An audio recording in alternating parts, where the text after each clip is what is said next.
1 Samuel chapter 26. The Ziphites went to Saul at Gibeah and said, "Is not David hiding on the hill at Hachilah, which faces Jeshimon?"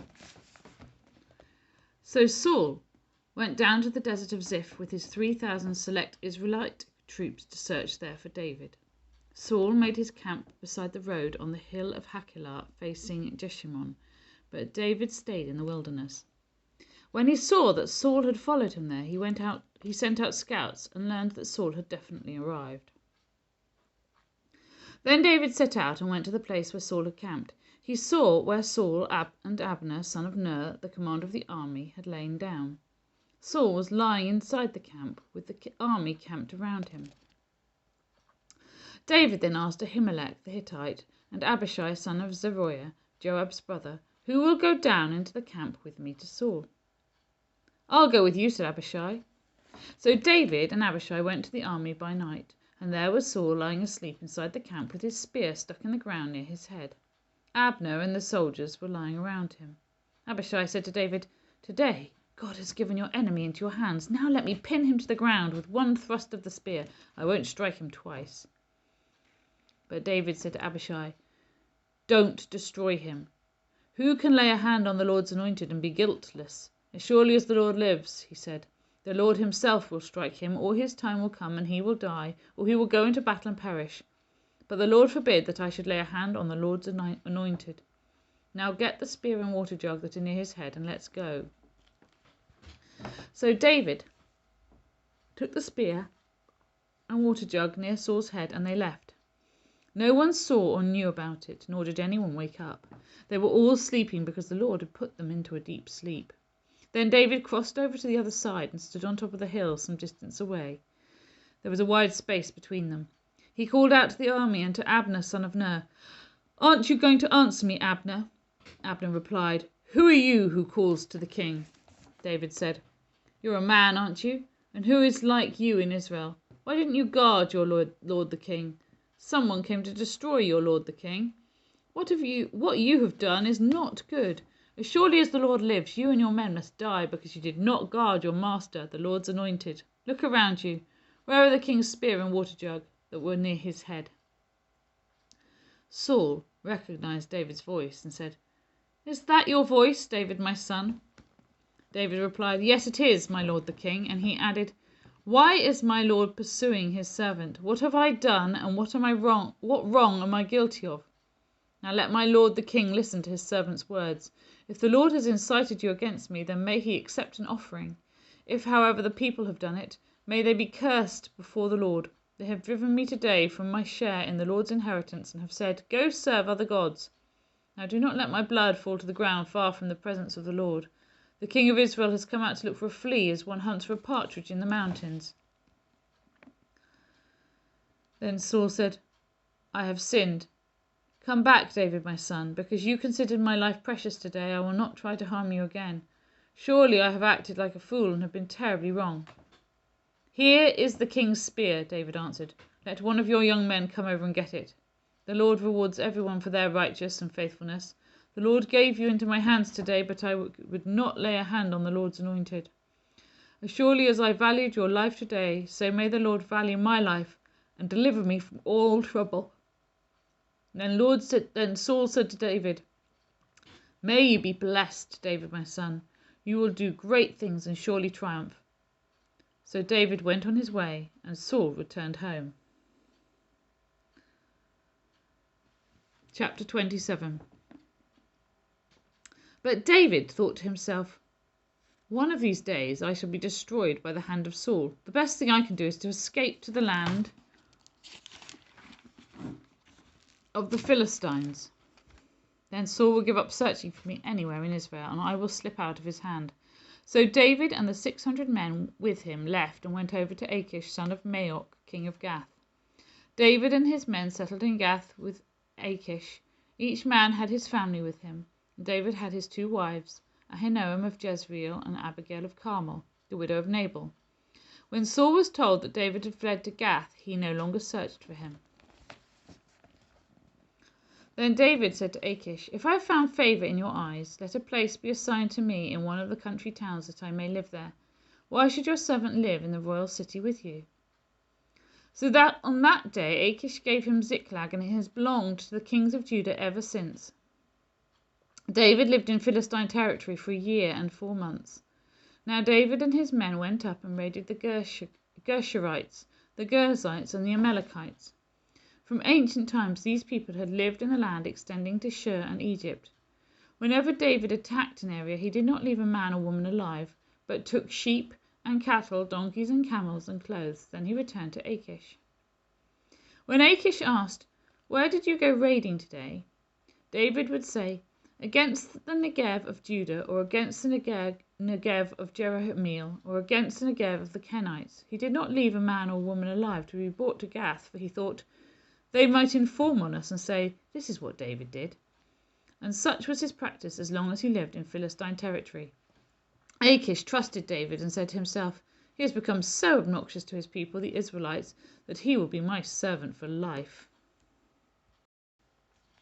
1 Chronicles chapter 8. Benjamin was the father of Bela, his firstborn, Ashbel the second son, Ahara the third, Nohar the fourth, and Rapha the fifth. The sons of Bela were Adar, Gerar, Abihud, Abishua, Naaman, Ahoa, Gerar, Shephupan, and Huram. These were the descendants of Ehud, who were heads of families of those living in Geba, and were deported to Manahath. Naaman, Ahijah, and Jerah, who deported them, and who was the father of Uzzah and Ahihad. Sons were born to Sharahaim in Moab after he had divorced his wives Hushim and Bara. By his wife Hodesh he had Jobab, Zibiah, Mesha, Malcham, Jeuz, Shakir, and Mirma. These were his sons, heads of families. By Hushim he had Abitub and Elpal. The sons of Elpal: Eber, Misham, Shemed, who built Ono and Lod with its surrounding villages, and Beriah and Shema, who were heads of families of those living in Aijalon, and who drove out the inhabitants of Gath. Ahio, Shashak, Jeremoth, Zebediah, Arad, Eder, Michael, Ishpar, and Johar were the sons of Beriah.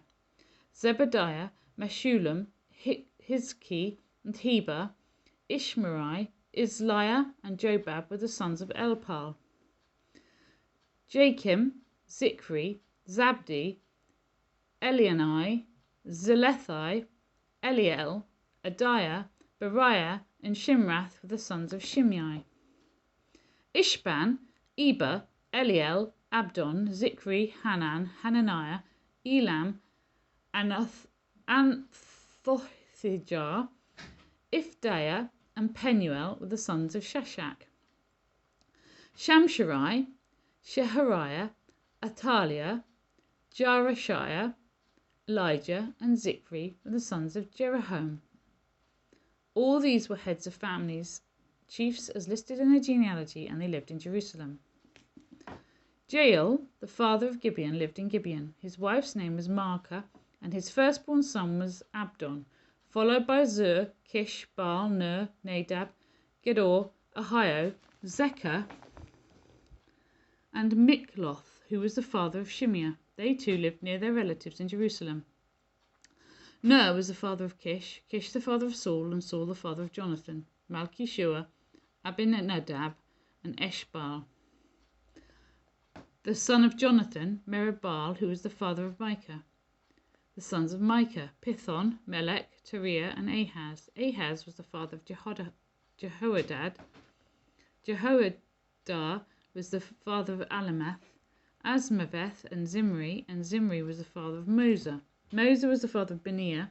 Rapha was his son, Eleazar his son, and Azel his son.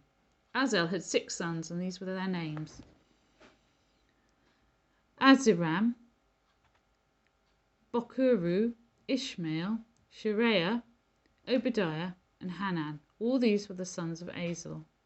The sons of his brother Eshek: Ulam his firstborn, Joish his second son, Eliphelet the third, The sons of Ulam were brave warriors who could handle the bow.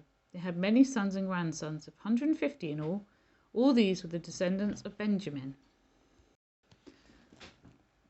Acts chapter 18. After this, Paul left Athens and went to Corinth. There he met a Jew named Aquila, a native of Pontus who had recently come from Italy with his wife Priscilla, because Claudius had ordered all Jews to leave Rome. Paul went to see them, and because he was a tent maker as they were, he stayed and worked with them. Every Sabbath he reasoned in the synagogue, trying to persuade Jews and Greeks. When Silas and Timothy came from Macedonia, Paul devoted himself exclusively to preaching, testifying to the Jews that Jesus was the Messiah. But when they opposed Paul and became abusive, he shook out his clothes in protest and said to them, "Your blood be on your own heads. I am innocent of it. From now on I will go to the Gentiles." Then Paul left the synagogue and went next door to the house of Titus Justus, a worshipper of God. Crispus, the synagogue leader, and his entire household believed in the Lord, and many of the Corinthians who heard Paul believed and were baptized.